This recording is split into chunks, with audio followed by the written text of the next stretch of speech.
Gravitation की last class में क्या देख रहे थे यार? मेरे पैर बहुत ठंडे हैं। रुको रुको रुको रुको।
है ना?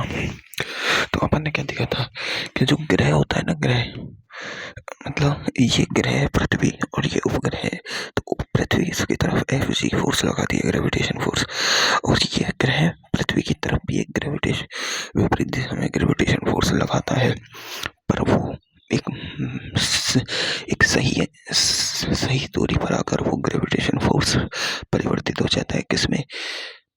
उपकेंद्र बल में, एफ सी सेंट्रीफ्यूगल फोर्स में, और उसे कहते हैं M V square by R. R क्या होती है? दूरी होती है इन दोनों के बीच की, और ये फोर्स ही इसे वेग प्रदान करता है जिससे ये चक्कर लगाता है। तो अपन ने F G is equal to M V square by R करके देख लिया था। तो एफ जी क्या था? जी एम एम एम, ये छोटा एम है ना, ये एम छोटा, M V square G M M अपन R square, M V square by R. R से ये गया, एक और से एक आर गया, तो वी की वैल्यू आ रही है G M upon R root में, है ना। अब इसे मल्टीप्लाई विद अपन 2/2 करते हैं, तो ये आ जाएगा, ये क्या है? वी ऑर्बिटल है ना। मल्टीप्लाई विद 2 करते हैं तो अपन को पता है वी ई वेग ऑफ एस्केप वेलोसिटी होती है 2gm अपॉन आर। तो इसे 2 शुरू में अंडर करेंगे तो देखो ये वाली वैल्यू क्या हो जाएगी? V E. तो V not is equal to V E root 2 हो जाएगा। ये रूट 2 में ही तो जाएगा, अंदर अंदर गया है मल्टीप्लाई विद गोल मैंने, है ना। और या फिर अपन कह सकते हैं V E is equal to V O by root 2। ये तो वेग और इसमें संबंध आ गया अपना, है ना। आ गया ना?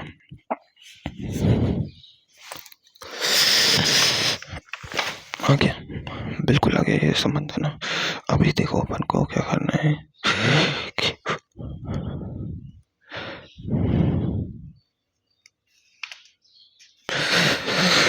तो अपन इसे कहेंगे, देखो वी ओ इक्वल टू क्या है अपने पास? G M by R. ये क्या है? पृथ्वी की सतह पर उपग्रह की चाल अगर पृथ्वी सतह पर है तो आर की दूरी कितनी हो जाएगी? आर कैसे होगी? देखो ये आर फॉर्मूला है अपने पास, ये तो संबंध आ गया प्लेन वेग और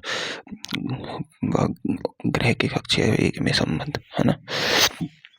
अगर अपन कहें कि ये पृथ्वी अभी बहुत बड़ी है पृथ्वी, है ना, और एक छोटा उपग्रह इस साइड में घूम रही है, और इसे अपन कहते हैं सैटेलाइट। अपनी जो कृत्रिम सैटेलाइट होती है वो पृथ्वी के आसपास ही घूमती है बिल्कुल। ये क्या है? आर्टिफिशियल सैटेलाइट है। सैटेलाइट को कहते हैं उपग्रह, आर्टिफिशियल मतलब कृत्रिम। तो अब देखो पृथ्वी की रेडियस कितनी है? 6400, और ये कितने पे? मतलब 100 किलोमीटर ऊपर। तो 6400 के मुकाबले 100 लेस देन 100 नहीं है क्या? लेस देन नहीं है क्या? ये 6400 आर है, और ये दूरी कितनी है? R plus H.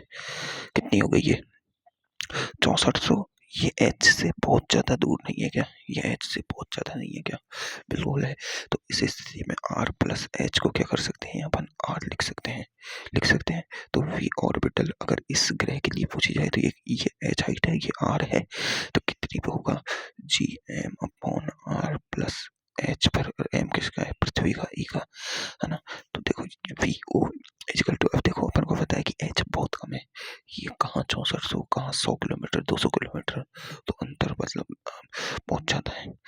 तो इससे अपन कह सकते हैं GME अर्थ बटे RE, तो इसको कहते हैं पृथ्वी की सतह के ऊपर कक्षीय वेग, और इसकी एक वैल्यू फिक्स होती है। क्यों? क्योंकि अपन को देखो जी की वैल्यू फिक्स है 6 पॉइंट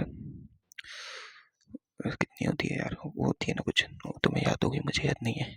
और एम की वैल्यू फिक्स है पृथ्वी की गई, और आर की वैल्यू फिक्स है, ये तीनों वैल्यू फिक्स है।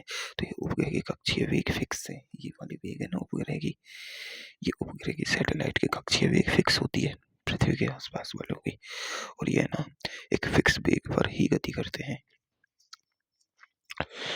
है ना, समझ में आई बात। चलो देखो, पलायन वेग तथा कक्षीय चाल में संबंध अपन को पता है। पलायन वेग v equal to under root 2gm/r होता है, और v ऑर्बिटल है अपने पास, v ऑर्बिटल कितना है भाई, v ऑर्बिटल कितना है gm/r। तो अपन ने अभी संबंध देख लिया था, v orbital equal to under root 2ve, है ना, ये था। लेकिन अगर ये तो कक्षीय चाल है भाई, क्या है कक्षीय चाल, तो कक्षीय ऊर्जा क्या होगी, कक्षीय ऊर्जा। अब देखो ये कक्षीय चाल है, अब इसके पास ये स्थिर थोड़ी है, रुका हुआ थोड़ी है, गति कर रहा है, गति कर रहा है, तो इसकी चाल कैसी होगी, एक पॉइंट पर इसकी चाल को गतिज ऊर्जा होगी, कैसी होगी गतिज ऊर्जा, तो काइनेटिक एनर्जी कितनी होगी 1/2m, और वेग क्या है v ऑर्बिटल स्क्वायर, क्या है भाई v ऑर्बिटल स्क्वायर, है ना, क्या है v ऑर्बिटल स्क्वायर। ऐसे ही पलायन वेग की गतिज ऊर्जा कितनी होगी, पलायन वेग की गतिज ऊर्जा होगी 1/2m v स्क्वायर। ये पलायन वेग की गतिज ऊर्जा है, ये कक्षीय ऊर्जा है, तो इसे कहते हैं अपन पलायन ऊर्जा,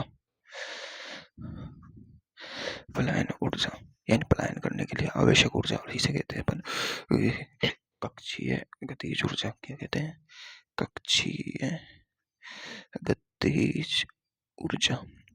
इन दोनों में संबंध देखो।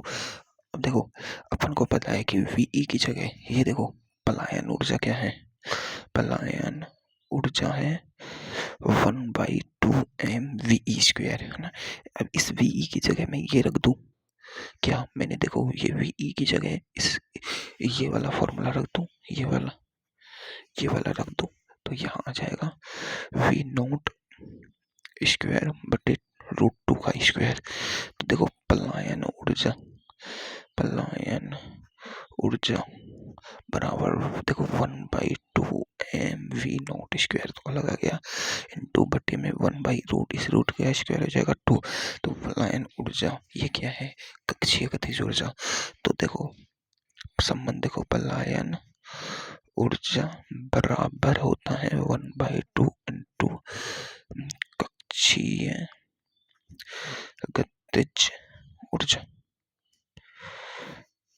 क्या होता है, कक्षीय गतिज ऊर्जा होता है पलायन ऊर्जा बराबर, होता है कि नहीं होता है, बिल्कुल होता है, होता है कि नहीं होता। अब देखो ये कक्षीय गतिज ऊर्जा निकाली है अपन ने, गतिज ऊर्जा है अपने पास, ये बस कक्षीय गतिज ऊर्जा। लेकिन अगर टोटल एनर्जी निकाली जाए तो क्या हो, टोटल एनर्जी निकाली जाए तो कक्षीय गतिज ऊर्जा कैसे निकालते हैं अपन देखते हैं। चलो अपन के पास ये ग्रह है ना, ये ग्रह का पथ है, और ये अपने पास अर्थ है, और ये सैटेलाइट है, ठीक है, कोई दिक्कत नहीं। अपन को पता है अंदर लगता है Fg फोर्स, बाहर लगता है F सेंट्रीपिटल फोर्स, और ये कण का छोटा द्रव्यमान है, ये इसका बड़ा द्रव्यमान है, और ये इस कण की इस स्थिति पर वेग है, ठीक है, कोई दिक्कत नहीं, इसमें कोई दिक्कत नहीं है। तो अपन यहाँ से F centripetal equal to F G करेंगे, तो mv²/r बराबर gm/r², यहाँ से ये गया। अब देखो यहाँ से, अरे एम को काटना नहीं है भाई, एम को काटना नहीं है, गतिज ऊर्जा नहीं है तो एम को नहीं काटना है, एम को मत काटो भाई। तो देखो एम को नहीं काट रहे अपन, mv²/r, ये छोटा है भाई, है ना, बराबर gm बड़ा छोटा m और r², ठीक है। अभी देखो ये r, इस r से अपन इस r को काट सकते हैं, ठीक है, इसको हटा मैं मल्टीप्लाई विद क्या कर रहा हूँ, 1/2 से इधर मल्टीप्लाई कर दिया, 1/2 से इधर मल्टीप्लाई कर दिया, कर सकता हूँ मैं आराम से। तो ये तो हो गई mv²। ये mv² तो क्या हो गई, काइनेटिक एनर्जी हो गई, है ना। और ये हो गया 1/2 Gmm/r। क्या हो गया, 1/2 Gmm/r। Gmm/r ये क्या है, काइनेटिक एनर्जी आ गई गुरुत्वाकर्षण के फॉर्म में, गुरुत्वाकर्षण के फॉर्म में। यानी दो बिंदु द्रव्यमान है, एक तो m और एक m, इनकी क्या आ गई, काइनेटिक एनर्जी। और अपन को पता है कि जब दो बिंदु द्रव्यमान होते हैं, देखो एक बड़ा m और एक छोटा m अपन ने लिया था और उनके बीच में दूरी r थी, तो इनकी स्थितिज ऊर्जा निकाली थी। अगर इस द्रव्यमान को मैं अनंत से लाऊं, ये ग्रह अनंत से ही तो आया है इस कक्षा में, अनंत से लाऊं तो अनंत पर पी इनफिनाइट क्या होती है, 0। तो मैं यहाँ से लाता हूँ तो इसकी गति पोटेंशियल एनर्जी क्या होती थी, -Gmm/r, -Gmm/r। छोटा r ले रहे हैं ना अपन, सर ने बड़ा r लिया है तो कोई दिक्कत नहीं है, अपन ने छोटा r लिया है ना। तो ये -Gmm/r होती थी कि नहीं होती थी, बिल्कुल होती थी। तो ये पोटेंशियल एनर्जी आ गई अपनी। अब समझो, ये भी तो पोटेंशियल एनर्जी है और ये भी पोटेंशियल एनर्जी है ना। अगर मैं कहूँ कि 2 को इधर ले जाओ, 2ke = Gmm/r आया, ठीक है। अब ये माइनस है तो इधर भी माइनस से मल्टीप्लाई कर दो, इधर से भी माइनस से मल्टीप्लाई कर दिया, दोनों तरफ किसी से भी मल्टीप्लाई करो, कोई फर्क नहीं पड़ता है। अब ये -Gmm अपन तो पी हो जाता है ना, पी, तो पी बराबर होता है -2ke। किसके लिए, ग्रह के लिए, ग्रह के लिए पी बराबर होता है -2ke। होता है कि नहीं होता, बिल्कुल होता है।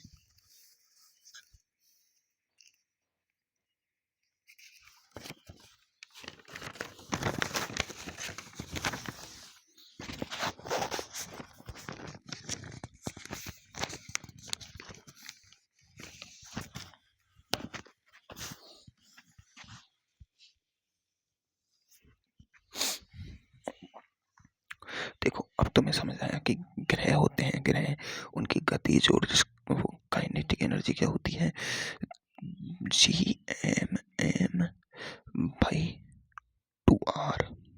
बड़ा लिख लेते हैं। अब देखो काइनेटिक एनर्जी आती है पॉजिटिव में, समझो बात, है ना। किसी स्थिति की बात कर रहे हैं अपन, है ना, एक पॉइंट पर, और उसकी पोटेंशियल एनर्जी आती है -Gmm/r, ठीक है।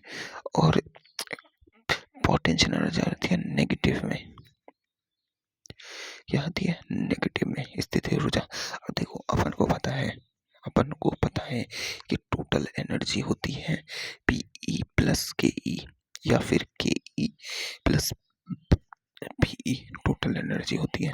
तो अपन यहाँ लिख सकते हैं टोटल एनर्जी Ke कितनी है अपने पास, ये है Gmm/2r प्लस Pe कितनी है, प्लस इस माइनस को -Gmm/r, ठीक है। तो यहाँ से अपन टोटल एनर्जी देखें तो प्लस माइनस माइनस हो गया, कॉमन क्या आ गया, Gmm/r कॉमन आ जाएगा, Gmm/r, और कॉमन आ गया 1/2 - 1। तो ये देखो कितना हो जाएगा, 2, ये 1 - 2, है ना। तो ये कितना बचा भाई, 1 - 2 - 1/2 -1/2 को इससे मल्टीप्लाई करो, कितना बचा, Gmm/r,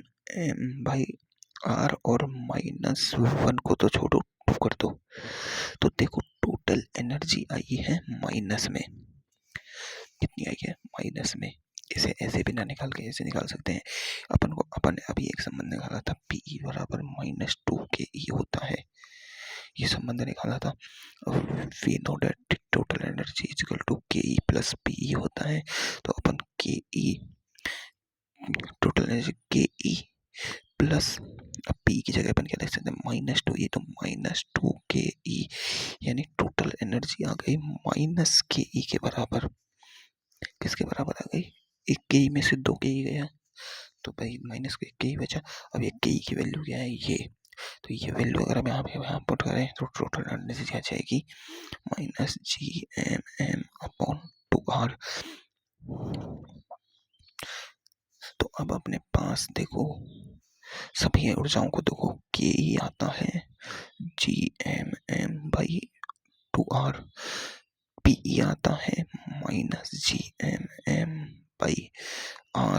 और टोटल एनर्जी आता है -Gmm/2R, यानी टोटल एनर्जी होती है -ke के बराबर, और पी बराबर होती है -2ke के बराबर। तो अपन के ई माइनस के ई, इस माइनस इस दो को इधर ले जाए तो बराबर होता है Pe/2, Pe/2 होता है। तो यहाँ लिख सकते हैं अपन Te बराबर -ke की जगह लिख रहा हूँ तो Pe/2 भी होता है। ये टोटल एनर्जी के फॉर्मूले हैं। पर देखो टोटल एनर्जी नेगेटिव में है ऑलवेज, पी खुद नेगेटिव में है, तो पी का आधा नेगेटिव, मतलब समझो कि जो टोटल एनर्जी है वो क्या है, वो नेगेटिव में आई है।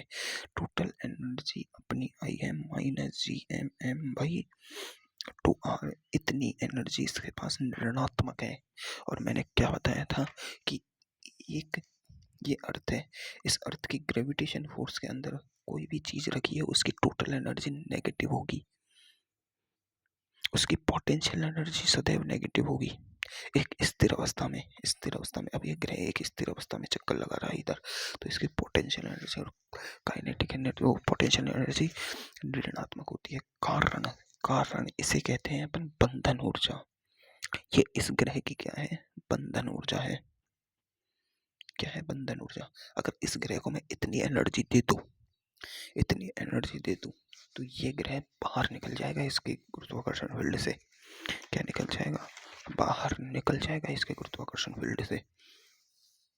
समझो बात को, ये ग्रह इस ग्रह के गुरुत्वाकर्षण फील्ड से बाहर निकल जाएगा। किस तरह, अगर मैं इसको इतनी एनर्जी दे दूं, और ये एनर्जी छोटी मोटी नहीं है भाई, छोटी मोटी नहीं है। ये देखो इसमें एक पृथ्वी का द्रव्यमान है Gm, एक उस सैटेलाइट का द्रव्यमान है खुद का, और एक 2 और R। ये कम से भी कम दूरी ली जाए, अगर पृथ्वी के पास भी लिया जाए ना तो भी 6400 किलोमीटर है। तब भी कितनी है, 6400 किलोमीटर है। तो मतलब ये दूरी भी बहुत ज़्यादा है, ये द्रव्यमान भी बहुत ज़्यादा है। तो ये एनर्जी बहुत ज़्यादा ऋणात्मक होती है, बहुत ज़्यादा वैल्यू होती है। ये एनर्जी की कितनी होती है, बहुत ही ज़्यादा वैल्यू, मतलब इतनी वैल्यू होती है कि अपन अपने हाथों से तो नहीं दे सकते, इतनी ज़्यादा वैल्यू होती है ये छोटी मोटी एनर्जी नहीं है भाई। छोटी मोटी होती तो वो खुद ही यार लेके देखो, इतनी होती है कि इसके वेग की काइनेटिक एनर्जी की कितनी आई थी, इसकी ये आई थी। इस काइनेटिक एनर्जी को समझो, ये तो टोटल एनर्जी है।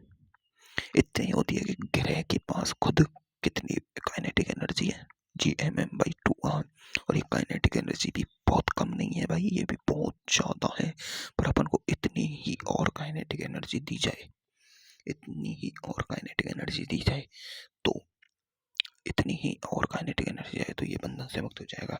मतलब इसका अब ये ग्रह है, अभी चंद्रमा जिस वेग से गति कर रहा है, इसको इतना ही वेग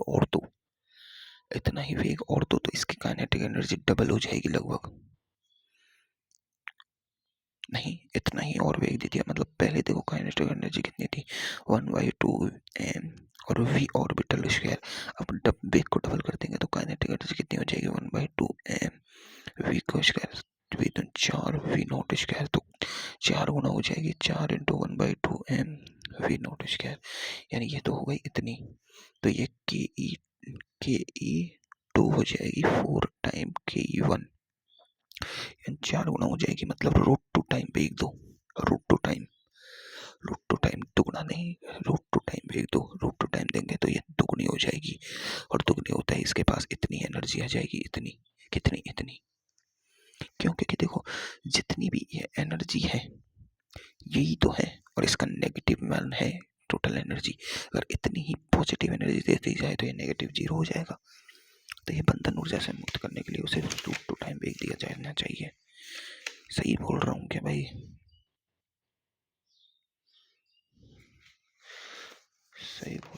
भाई कितना वेग दिया जाना चाहिए रूट टू टाइम। चलो ठीक है, अब देखो क्वेश्चंस आ गए हैं अपने पास। देखो एनर्जी का सिस्टम अपन को आ गया है समझ में, तो एनर्जी का देखो सिस्टम समझ लो। देखो उपग्रह की कक्षीय चाल कितनी होती है। देखो प्लान वेग होता है अपने पास v equal to under root two G M by R, है ना। v ऑर्बिटल होता है अपने पास under root G M by R, है ना। और देखो प्लान ऊर्जा होती है 1/2 वी एम वी स्क्वायर, और कक्षीय गतिज ऊर्जा होती है 1/2 एम वी ऑर्बिटल स्क्वायर। इसको अपन ऐसे ही लिख सकते हैं 1/2 M V dot orbital square G M M by R, और इसको भी 2 से मल्टीप्लाई कर दो, ये भी कक्षीय गतिज ऊर्जा है, ठीक है। ये भी कक्षीय गतिज ऊर्जा है ना। ये भी तो निकाली अपन ने के, ये के बराबर G M M by 2 R. अब देखो के होती है और वो ही टोटल एनर्जी होती है नेगेटिव में G M M by 2 R, और टोटल एनर्जी का आधा कितना होता है। देखो टोटल एनर्जी बराबर होती है माइनस के ही, ये अपन ने देखा था।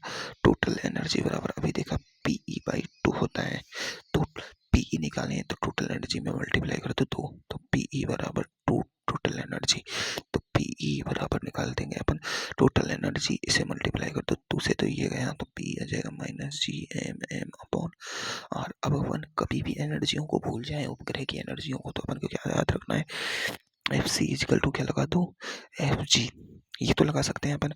इसमें देखो ये है एम वी स्क्वायर, ये ऑर्बिटल का है बाई आर, और ये लगा दो जी एम एम अपॉन बटा आर, लो यार बटा आर स्क्वायर, है ना, बटा आर स्क्वायर। तो देखो आर से तो आर गया अपन को पता है, और यहाँ मल्टीप्लाई कर दो 1/2 से, और यहाँ मल्टीप्लाई कर दो 1/2 से, ये आ गई गतिज ऊर्जा। तो ये हो गया के ई बराबर, ये क्या आ गया G M M upon 2 R, ये एक आर गया ना, है ना। तो 2 आर अपन को पता है कि टी ई बराबर होता है माइनस के ई, तो लगा दो टी ई इक्वल टू होता है minus G M M upon 2 R. अपन को पता है कि टी ई बराबर होता है पीई बाई 2, तो इसको इधर ले जाए तो 2, तो पीई बराबर हो जाएगा 2 टी, तो 2 कर देंगे तो पीई आ जाएगा minus G M M upon R. तो अपन कभी भी एनर्जियों को तो भूल ही नहीं सकते, ये तो सिंपल है, एनर्जियों को तो अपन कभी नहीं भूल सकते, तो ये कुछ इनको तो अपन सिंपल ही कर सकते हैं। अब देखो एक क्या बोला है कि ये एक गोला है भाई, है ना।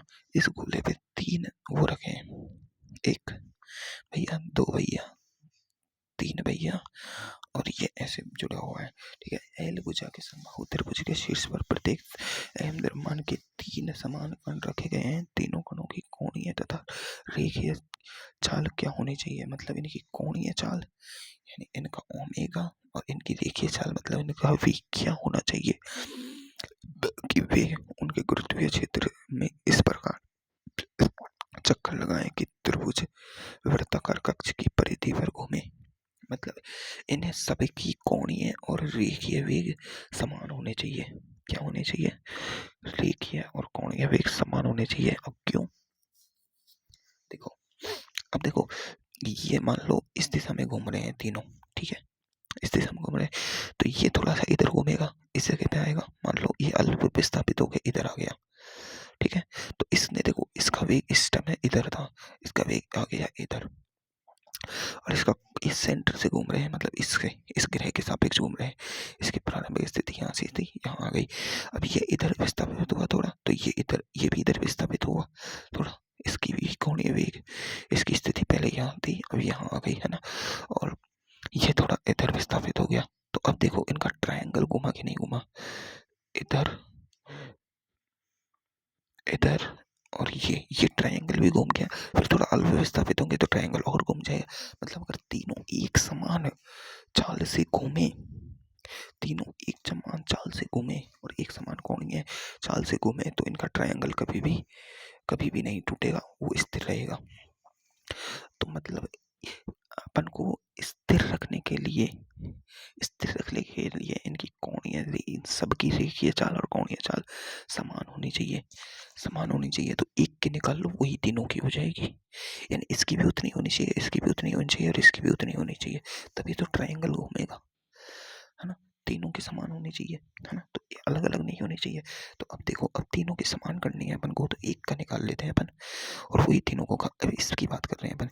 ये बड़ा एम है, ये छोटा एम है भाई, इसके सापेक्ष ये इसका ओमेगा है, इसका कोणीय, है ना। अब देखो ये घूमेगा, इसका वेग भी होगा, इस पे एफ सी भी लगेगा बाहर, इस पर एफ जी भी लगेगा अंदर, लगेगा नहीं लगेगा, बिल्कुल लगेगा। जब एफ जी अंदर लगेगा, एफ जी अंदर लगेगा तो अपन को इसकी ये आर चाहिए, ये आर। अब देखो ये एक ट्रायंगल के कोने पर रखा है, समझो, ये समबाहु त्रिभुज है, इसके सेंटर और ये केंद्र पर रखा है यहाँ, और अपन को इसकी ये दूरी चाहिए और नहीं निकाल सकते, थप्पड़ रख दूंगा खींच के। ये है ना, ये क्या होती है, ये पूरी दूरी एल है, तो ये होती है अपनी L/2, और ये समबाहु त्रिभुज है, 60 डिग्री का कोण है, तो ये आधा हो जाएगा 30 डिग्री का कोण यहाँ से। और वैसे भी निकालने की जरूरत नहीं है, मैंने तुम्हें ये भी बता रखी है और ये भी बता रखी है, दोनों दूरियां बता रखी है। नहीं निकालो तो थप्पड़ खाओ, नहीं निकालो तो थप्पड़ खाओ भाई। अगर ये L है तो ये R बराबर क्या होगा, मुझे जल्दी बताओ। R बराबर होगा L/√3। क्या होगा भाई, L/√3 क्या होता है यार, बराबर L/√3। कैसे आई वो तुम्हें पता होगा भाई, मैं नहीं बताऊंगा, मैं नहीं बताऊंगा कि यहाँ साइन 30 लगाया मैंने, यहाँ साइन नहीं cos 30 लगाया है मैंने। क्यों, क्योंकि ये अपना देखो लंब है, तो ये L हो गया, ये आधार हो गया, अपने पास L/2 है, और ये का है कर्ण, और cos 30, cos बराबर होता है A/K, तो A कितना है अपने पास L/2, और K कितना है अपने पास R, और cos 30 की वैल्यू कितनी होती है भाई, cos 30 की वैल्यू होती है √3/2। तो R को इधर ले जाओ, इधर ले गए तो ये हो जाएगा देखो, और इसको इधर ले जाओ तो ये देखो L/2 इंटू 2, और ये √3R, इसको इधर से मल्टीप्लाई कर लिया तो इसको इधर ले गए, इसको इधर ले गए तो 2 से 2 गया, तो R बराबर L/√3। तो कैसे आए, मैं क्यों बता रहा हूँ भाई, मेरी गलती है ये, मैं ही पागल हूँ जो बता रहा हूँ। तो अब देखो अपन को पता है, अपन को पता है कि भाई, अपन को पता है ट्राइंगल पर अपन ने तीन, ये यहाँ है, एक यहाँ है भाई, है ना, एक यहाँ है भाई, ठीक है, समझो ट्राइंगल पर तीनों यहाँ है। लेकिन अब एक बात और समझो, एक बात और समझो, एक बात और समझो, देखो तीन कोण हैं, तो अपन को एफ ग्रेविटेशन लेना है, और एफ ग्रेविटेशन सदिश शुरू हो गया है। लेकिन एक बात देखी जाए तुम्हें, इसका ग्रेविटेशन फील्ड इसके कारण भी होगा, और इसका ग्रेविटेशन फील्ड इसके कारण भी होगा। अपन ने स्थितिज ऊर्जा में देखा था ये, कि अगर एक ट्राइंगल पर ग्रेविटेशन फोर्स लाते हैं तो उसकी स्थितिज ऊर्जा चेंज होती है। अगर एक एक त्रिभुज पर सिर्फ एक ही है तो उसकी स्थिति ऊर्जा चेंज नहीं होगी, लेकिन अगर दूसरा ले आया जाए, तीसरा ले आया जाए, तो उन पर स्थिति ऊर्जा चेंज होती है। तो अपन यहाँ यहाँ एफ नेट भी आएगा, कैसे आएगा वो निकालो। अब देखो इसके लिए इसका ग्रेविटेशन फोर्स तो निकाल सकते हैं ना, ये छोटा एम है, ये बड़ा एम है, और इनकी दूरी यहाँ है, तो एफ इक्वल टू क्या होगा, जी। देखो दोनों एम समान है भाई, ये एम समान है, बिल्कुल समान दिए हैं इसने, जी एम स्क्वायर भाई आर स्क्वायर, और आर कितनी है, एल स्क्वायर, और एल बटा 3 का स्क्वायर 3 हो जाएगा, तो ये एफ आ जाएगा अपने पास 3GM square by L square. ये तो फोर्स आ गया एक का, किसका आया है भाई, ये एक का, किसका आया है, एक का, किसका आया है भाई, एक का आया है, किसका आया है, एक का, ठीक है।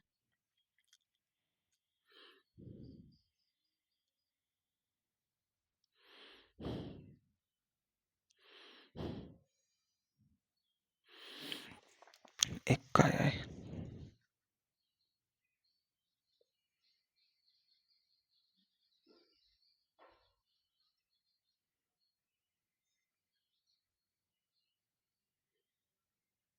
मैंने ये क्या लिखा है भाई, ये फोर्स थोड़ी लिखा है, ग्रेविटेशन फोर्स।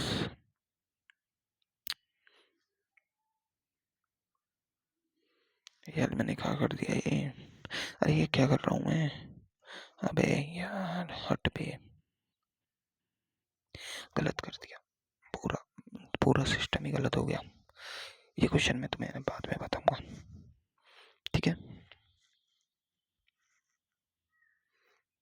ये क्वेश्चन मैं खुद तो बाद में बताऊंगा तुम्हें, है ना।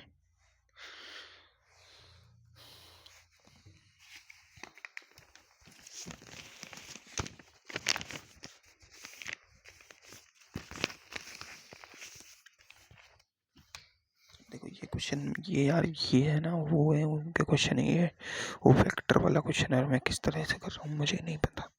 तो देखो एक ये वाला क्वेश्चन देख लो, इससे नीचे वाला, ये वाला क्वेश्चन मैं बता दूंगा यार, टेंशन मत लो। ये एम है भाई, ये एम है, ये एम है, ये एम है, दूरी सब में क्या है, नहीं ये 4m है भाई, ये 3m है भाई, ये 2m है भाई, ये 1m है भाई, है ना। और इस केंद्र पर रखा है एक और m भाई, ठीक है। चलो, तो अब इसने पूछा है केंद्र पर रखे m द्रव्यमान पर बल।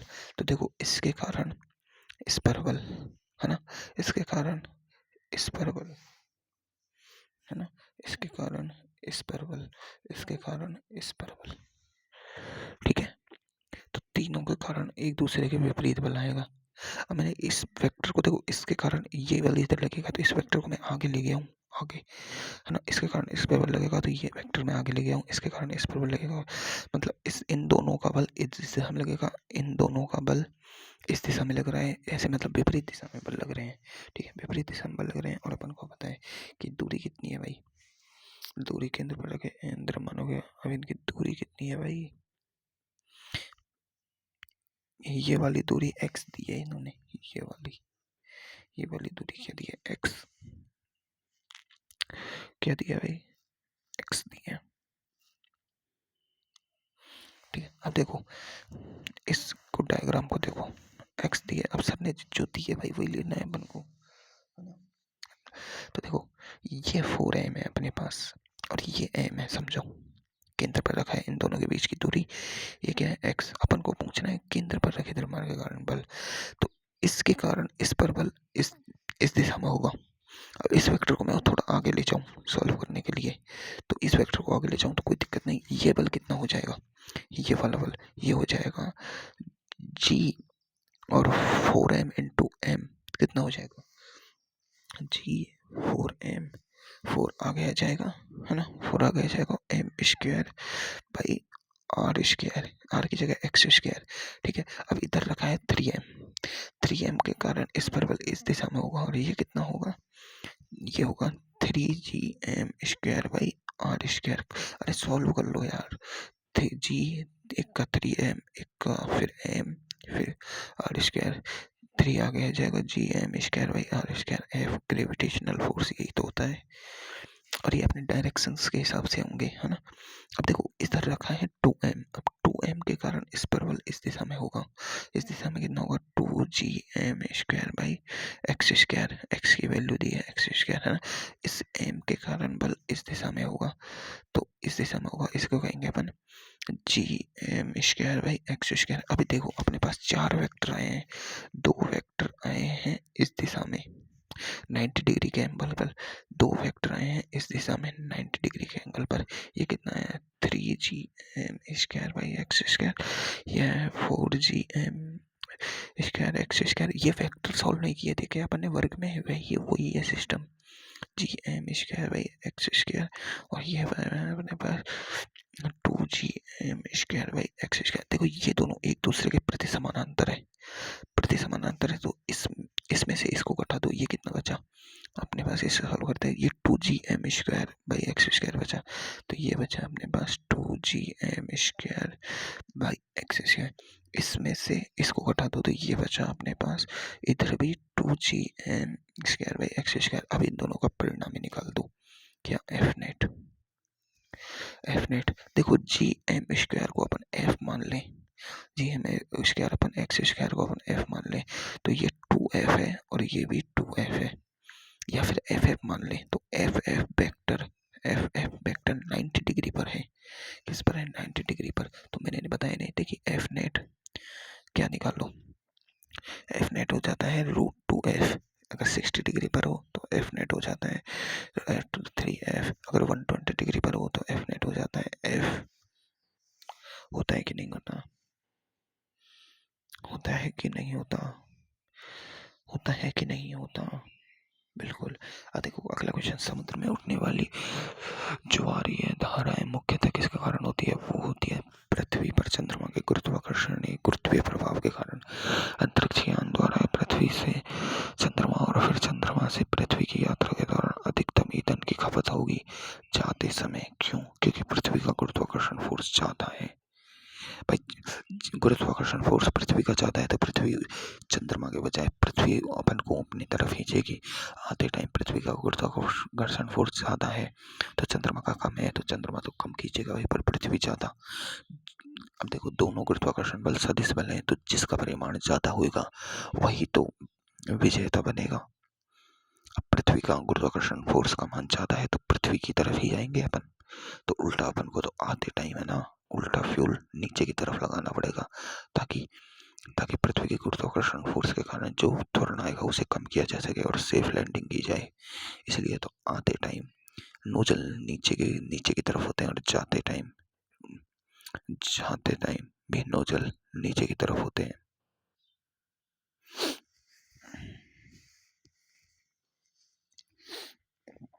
अब समझो कि अब देखो, अब अपन को दिया है पृथ्वी के केंद्र से कितनी दूरी पर गुरुत्वीय क्षेत्र का मान शून्य होगा। ये क्वेश्चन इलेक्ट्रोस्टैटिक्स में सेम टू सेम आएगा। क्या आएगा? इलेक्ट्रोस्टैटिक्स में सेम टू सेम आएगा। अब इसे अपन कैसे समझेंगे? इसे अपन समझेंगे इलेक्ट्रोस्टैटिक्स की तरह पर करेंगे अप्लाई अपन अब ग्रेविटेशन में, ठीक है ना? तो देखो अपने पास यहाँ द्रव्यमान होते हैं। द्रव्यमान को अपन अगर धनावेशित मान लें तो सेम तरह के आवेशित है, क्योंकि ऋणावेशित द्रव्यमान होता नहीं है। तो अपन काम करेंगे पॉजिटिव क्यू चार्ज के लिए और पॉजिटिव क्यू चार्ज के लिए। यहाँ अपन काम कर लेते हैं क्यू नेगेटिव के लिए या क्यू नेगेटिव के लिए। तो अपने पास द्रव्यमान के हिसाब से पॉजिटिव क्यू चार्ज सही रहेगा। अगर क्यू और माइनस क्यू के लिए अपन नहीं करेंगे, क्योंकि इसका केस अपन इलेक्ट्रोस्टैटिक्स में ही पढ़ेंगे कि भाई एक तरफ पॉजिटिव क्यू चार्ज रख दिया, एक तरफ नेगेटिव क्यू चार्ज रख दिया और इनके बीच में ढूंढ रहे हैं भाई ये इसको आकर्षित नहीं करेगा, इसको आकर्षित करेगा, तो इनकी इलेक्ट्रिक फील्ड जीरो हो जाएगी क्या? यहाँ नहीं होगी। इनकी इलेक्ट्रिक फील्ड अनंत पर जीरो होती है, यहाँ कहीं क्या होती है? यहाँ कहीं अनंत पर जीरो होती है। क्योंकि दोनों का परिमाण समान है भाई, अनंत पर जीरो मानी जाती है इनकी इलेक्ट्रिक फील्ड। तो अब अपन को बीच में लेनी है तो इनको ये करना होगा। तो अब अपन क्या करते हैं भाई, अब अपन कर लेते हैं कि ये क्यू है, क्यू आवेश है और ये क्यू आवेश है। अब दोनों पॉजिटिव पॉजिटिव चार्ज है तो एक दूसरे को क्या करेंगे? प्रतिकर्षित। मान लो इन दोनों के बीच की दूरी है आर, क्या है? आर। और इस बिंदु पर इनका प्रतिकर्षण, इस बिंदु पर इनका प्रतिकर्षण क्या हो जाता है? इस बिंदु पर इनका प्रतिकर्षण क्या हो जाता है? जीरो। मतलब इसके द्वारा इस पर लगाया गया फोर्स E1 है ना, E1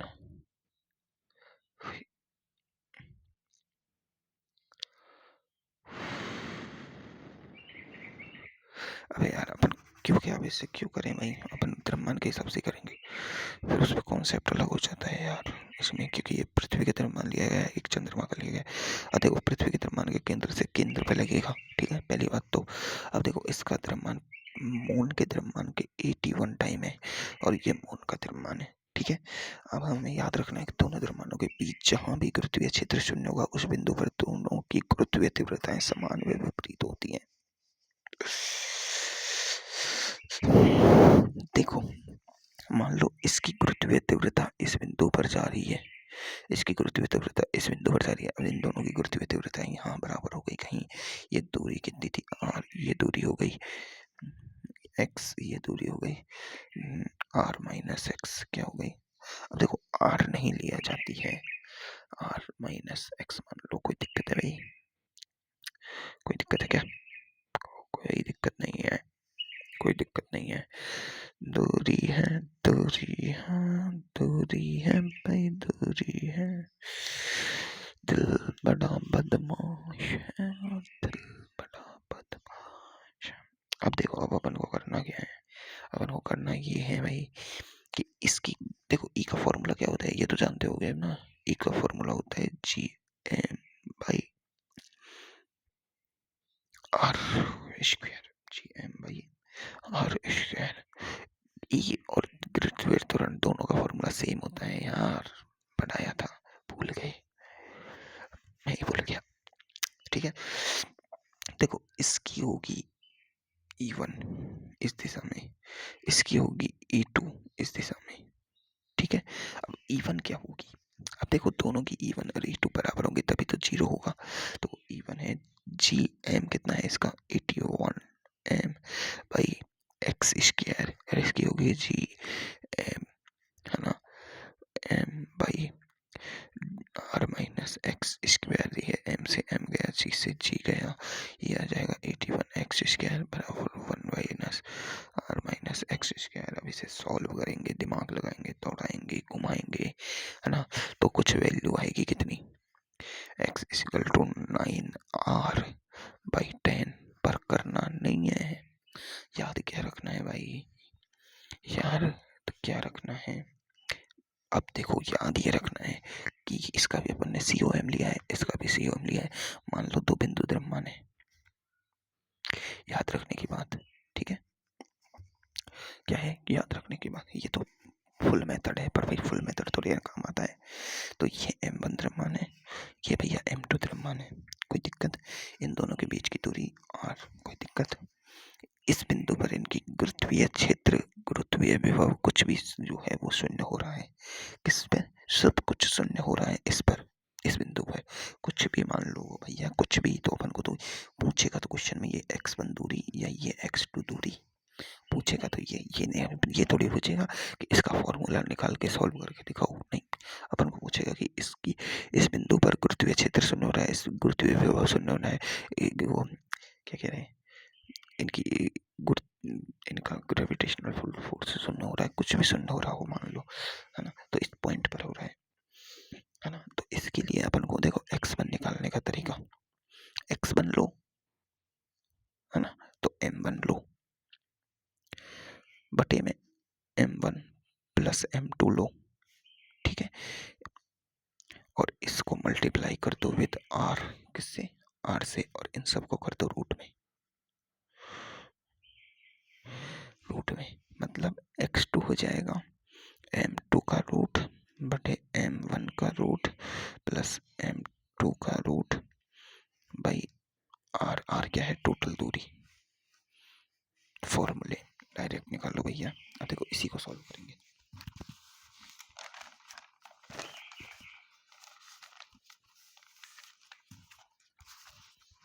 इसी को कैसे सॉल्व करेंगे अपन, देखो देखो अपने पास ये था 81 एम का, ये था अपने पास m का, और दूरी थी r, तो x1 निकाल लेते हैं इस पॉइंट तक की, x1 निकाल लो भाई, 81 एम का रूट बटे 81 एम का रूट प्लस m का रूट और बटे में r, ये बराबर में जो हमेशा बराबर अंदर आ जाता है ना। अब देखो सॉल्व करना कैसे है भाई, सॉल्व करने का तरीका है भाई, सॉल्व करने का तरीका है x1, देखो 81 एम रूट में है भाई, तो रूट का 81 है ना, 81, तो इसका हो जाएगा 9, और ये हो जाएगा m रूट में, और ये आ जाएगा 9 m रूट में और प्लस m रूट में और r। अब देखो अगर यहाँ से अगर मैं कॉमन ले लूँ, क्या कॉमन ले लूँ रूट m, तो x1 is equal to 9m बटे रूट m, मैंने कॉमन ले लिया, 9 प्लस 1 तो रूट से रूट गया, और ये अभी भी कोष्टक में ही काम हो रहा है, मतलब अंदर ही अंदर सब कुछ हो रहा है, तो ये बचा 9 प्लस 10 और वही तो आ गया, वही तो आ गया। और देखो एक इसी तरह एक अगला क्वेश्चन बताएं, ये पृथ्वी का एक उपग्रह पृथ्वी के चारों ओर वृत्ताकार पथ पर, वृत्ताकार चारों ओर वृत्ताकार पथ पर एक समान चाल v से परिक्रमा कर रहा है, ठीक है, यदि पृथ्वी का गुरुत्वाकर्षण अचानक खत्म हो जाए तो उपग्रह, तो क्या होगा। तो भाई क्वेश्चन अच्छा है, ट्रिकी क्वेश्चन है, मान लो यह है पृथ्वी, यह है चंद्रमा, मान लो ये पृथ्वी के साथ चक्कर लगा रहा है, तो इस पर Fg लग रहा है, इस पर Fc लग रहा है, और ये वेग है इसका, है ना, है ना। अब मान लो वेग आया इस जगह पे, ये चंद्रमा इस जगह पे आया घूमते हुए, और इसी टाइम क्षण भर के लिए इसका गुरुत्वाकर्षण फील्ड खत्म हो गया। क्षण भर के लिए हुआ, गुरुत्वाकर्षण फील्ड खत्म हो गया। जब गुरुत्वाकर्षण फील्ड खत्म हो गया तो इसकी जो इधर जो फोर्स है एफ जी, ये खत्म हो जाएगा। मतलब ये फोर्स खत्म होते ही इसके पास ये वाला फोर्स एफ सी भी खत्म हो जाएगी, क्योंकि ये एक दूसरे को बराबर कर रहे थे। लेकिन अभी भी इसके पास वेग है, वेग है। तो घूर्णन करने के बजाय ये वेग इसकी क्या बन जाएगी, काइनेटिक एनर्जी है, काइनेटिक एनर्जी दे देगा, और ये इस वेग के साथ ऐसे जाएगा, ऐसे चला जाएगा बाहर। तो ये वेग की दिशा में ही चला जाएगा, कक्षा से बाहर निकल जाएगा। समझ में आई बात? दोनों फोर्स खत्म हो जाएंगे क्षण भर में ही, क्षण भर में ही हो जाएगा काम। और एक बार ये इसकी सतह से बाहर निकला जाए, गुरुत्वाकर्षण क्षेत्र वापस आ जाए, तब भी ये तो बाहर निकल जाएगा, क्योंकि इसकी स्पीड बहुत ज्यादा है भाई। क्षण भर में ही काम हो जाएगा। देखो अब अगला क्वेश्चन है, पृथ्वी की सतह से एच ऊंचाई जाने पर जी का मान उसके पृथ्वी के मान का आधा होगा यदि। मतलब ये कह रहा है कि ये पृथ्वी की सतह है, ये आर है, इसने बोला है कि एच का मान कर दो कितना, एच ऊपर जाने पर जी का मान उसके पृथ्वी के मान का, यानी यहाँ पर इस एच ऊंचाई पर जाने पर इस पृथ्वी की सतह पर उसका जी का मान कितना था, G M by R square था। तो इस एच पर जाने पर ये पृथ्वी की सतह का जी, सतह का क्या हो जाता है, आधा, आधा। तो अपन को देखो जी हाइट का फॉर्मूला निकालना है। अब देखो आधा हो रहा है तो ये हाइट कम नहीं है भाई, हाइट कम नहीं है, हाइट कम नहीं है। मतलब ये अप्रोक्स वाला फॉर्मूला नहीं लगेगा, ये पूरा फॉर्मूला लगेगा। तो जी एच का फॉर्मूला अपन ने पढ़ा था कि जी सतह भाई होता है 1 + h/r का स्क्वायर। अपन को ये वाला नहीं लगाना है, जी सतह है और 1 - 2h/r। ये लगता है कम दूरी के लिए, कम ऊंचाई के लिए, पर ये कह रहा है कि जी का सतह का आधा हो गया। मतलब ग्रेविटेशन, गुरुत्वाकर्षण का त्वरण ही बहुत कम हो गया भाई, आधा हो गया। तो एच कम नहीं है, वो बहुत ऊंचाई पे गए हैं अपन, तब जाके आधा होता है, बहुत ज्यादा ऊंचाई पे गए हैं। तो अपन ने ये अभी कह रहा है कि जी सतह का इस एच की, ये एच है, जो एच कितना हो गया जी सतह का 2, तो यहाँ जी सतह भाई 2 रख दो। क्या रख दो, जी सतह भाई 2 बराबर जी सतह बटे 1 + h/r का स्क्वायर। इससे ये गया है ना, तो देखो 1 + h/r का स्क्वायर बराबर आ जाएगा 2, है ना। 1 + h का स्क्वायर बराबर आ जाएगा 2, क्योंकि इसे ऊपर ले जाओगे, इसे ऊपर ले जाओगे तो दोनों बटे में है। लेकिन देखो अभी तो ये 1/2 है, बराबर 1 + h/r का स्क्वायर है, पर इसे ऊपर ले जाऊंगा मैं, इसे इधर ले जाऊंगा तो दोनों बराबर में ऊपर ऊपर नहीं जाएंगे क्या, ये इधर ऊपर आ गया, ये इधर ऊपर आ गया, है ना। अब देखो इसको अगर अपन सॉल्व करें तो इसकी पावर को इधर दें तो इसका रूट हो जाएगा, होगा कि नहीं होगा। तो 1 + h/r बराबर √2। तो देखो h/r बराबर √2 + -1, है ना। तो h = r √2 - 1। इस दूरी पर h को r की इस दूरी पर लेके जाओ, तब वहां g का मान आधा हो जाएगा।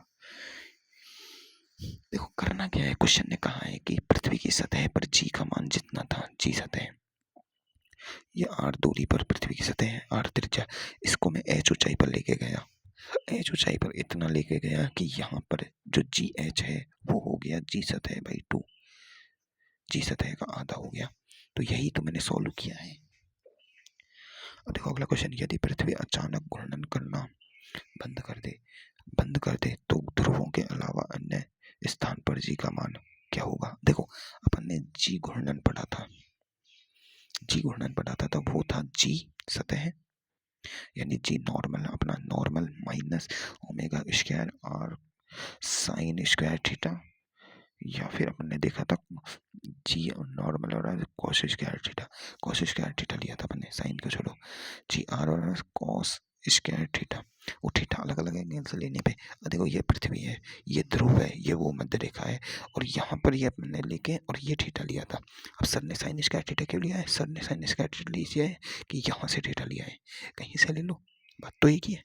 अपन यहाँ से लेंगे तो कॉस आ जाएगा, यहाँ से लेंगे तो साइन आ जाएगा, या मैंने तुम्हें बता दिया। अब मान लो अपन को पता है कि यहाँ पर कॉस थीटा की वैल्यू इस जगह पे, ये ध्रुव है, ये भूमध्य रेखा है ना। भूमध्य रेखा पर कॉस थीटा की वैल्यू 90 हो जाती है, तो कॉस 90 की वैल्यू क्या हो जाती है, 0। कॉस 90 की वैल्यू यहाँ क्या हो जाती है, जी। कॉस 90 की वैल्यू क्या होती है, 0। तो अपन को पता है कि इस जगह पे जी घूर्णन है, वो होता है जी के बराबर, किस पे, ध्रुवों पर, है ना।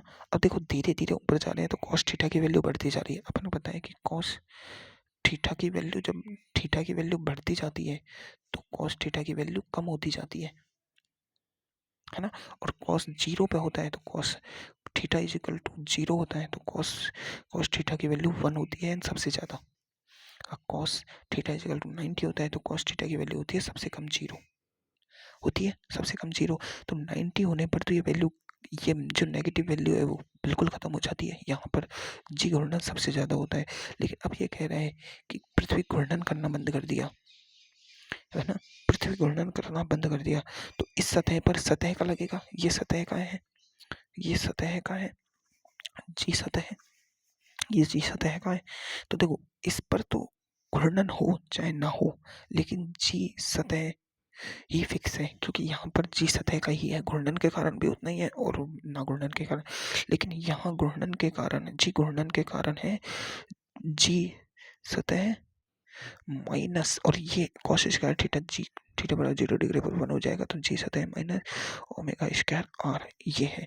अब मान लो घूर्णन करना बंद कर दिया तो ये जो माइनस में घट रहा है, ये माइनस में घट रहा है वो नहीं घटेगा, मतलब यहाँ भी कितना हो जाएगा, जी जी हो जाएगा। तो अब पहले जी में से कुछ घट रहा था, अब वो सतह के बराबर हो गया, मतलब जी बढ़ा, क्या हुआ, जी बढ़ा। तो इस जगह पे भी जी बढ़ेगा, इस जगह पे बढ़ेगा, इस जगह बढ़ेगा, क्योंकि सिर्फ इस जगह पे जी पहले के बराबर था। तो क्या होगा, धीरे धीरे जी घूर्णन के कारण जी बढ़ेगा, क्योंकि ओमेगा बराबर 0 हो जाएगा।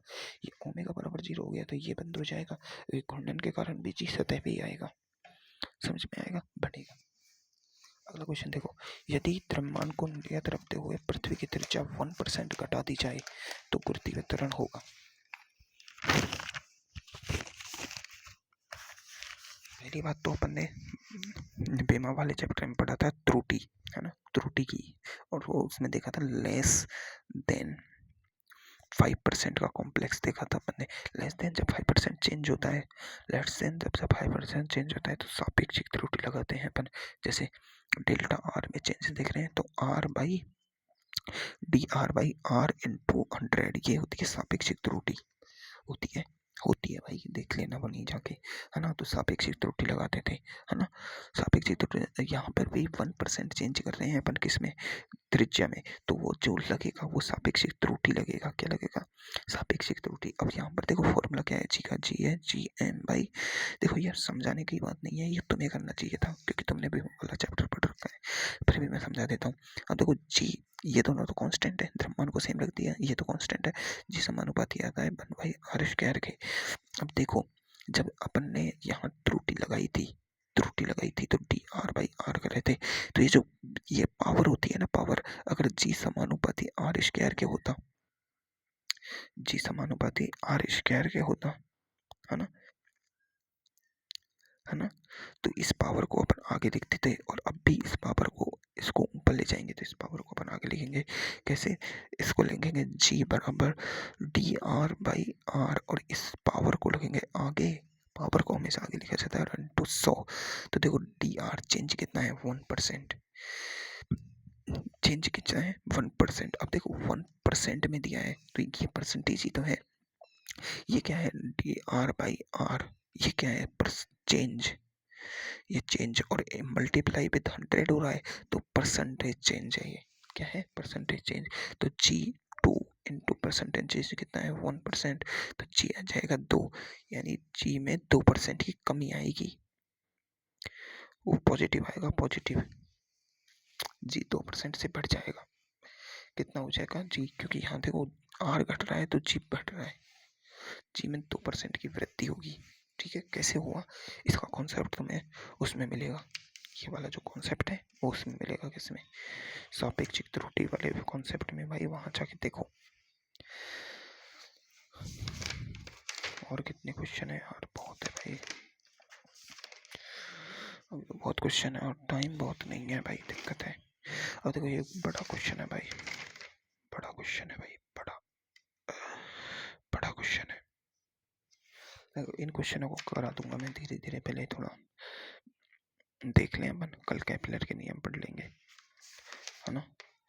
और कल कैपलर के नियम और इन क्वेश्चंस को करा दूंगा। ये थोड़ा बड़ा क्वेश्चन है, इस क्वेश्चन को कराने के लिए तुम्हें ना वही, ये भी त्रुटि वाला क्वेश्चन है, तो एक बार ना तुम त्रुटि देख लेना उसमें प्लीज। विमा वाले चैप्टर में जाकर त्रुटियों को एक बार देख लेना, जो सर ने कराई है उसको। त्रुटि वो परसेंटेज चेंज निकालने वाला कॉन्सेप्ट था ना, इनको देख लेना, तभी इन क्वेश्चनों को कराऊंगा मैं, ठीक है। तो अभी देख लेते हैं अपन उपग्रह का आवर्तकाल। क्या उपग्रह का आवर्तकाल?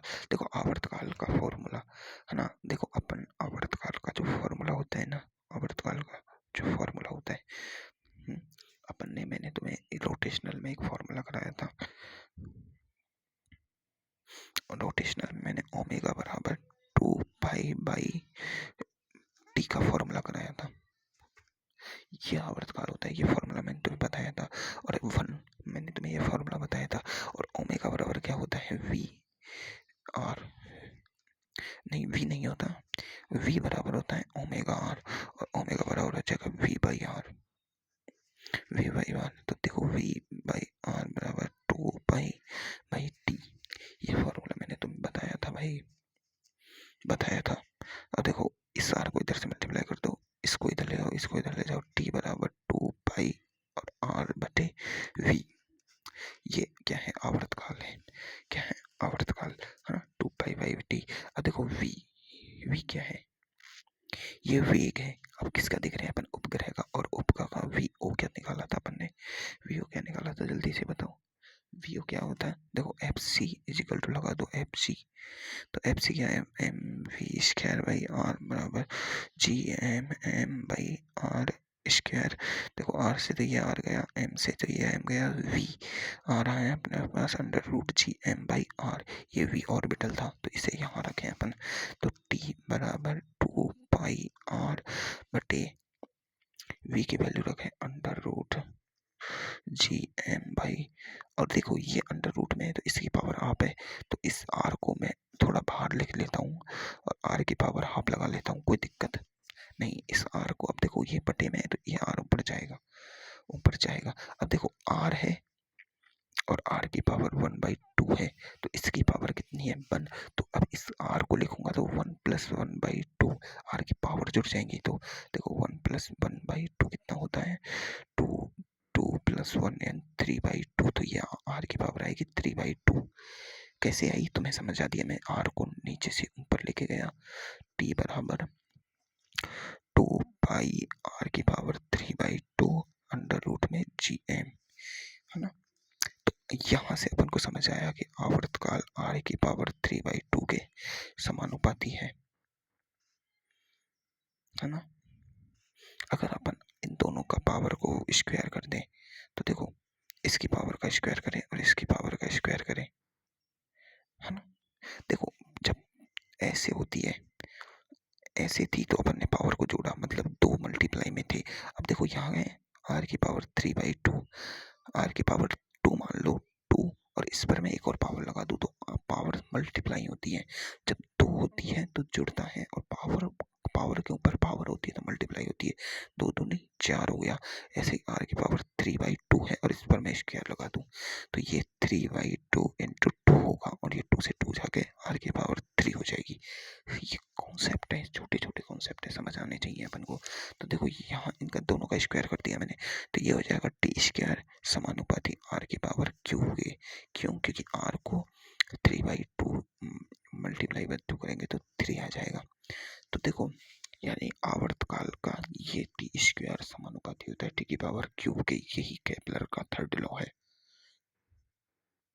केपलर का थर्ड लॉ है। कैसे आया वो मैंने तुम्हें समझा दिया है।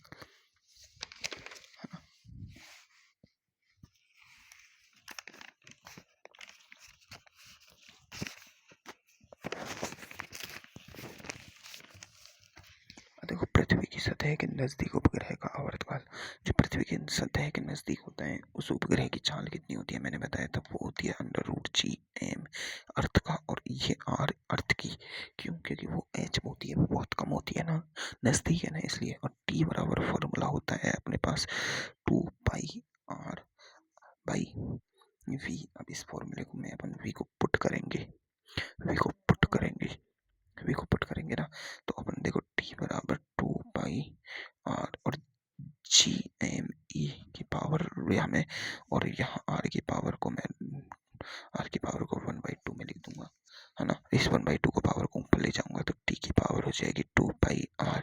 और देखो r की पावर 1/2 और एक और आया r की पावर 1/2 के साथ, तो इनकी पावरें जुड़ेंगी G_m_e², तो t आ जाएगा 2πr की पावर 3/2 और √G_m_e। आया कि नहीं आया? आया कि नहीं आया? बिल्कुल आया, है ना।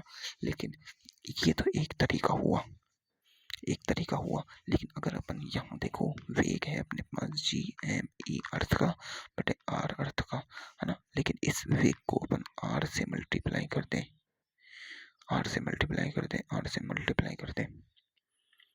है ना।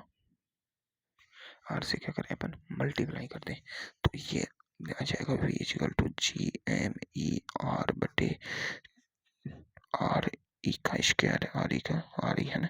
देखो अपन को पता है Gm/r² क्या होता है, g होता है गुरुत्वीय त्वरण, तो v बराबर आ जाएगा √Gr।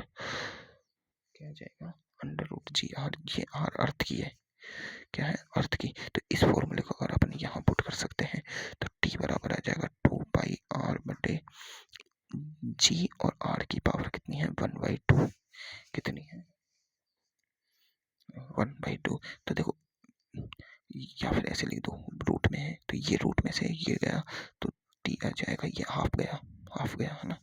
तो t बराबर 2πr/g रूट में r/g।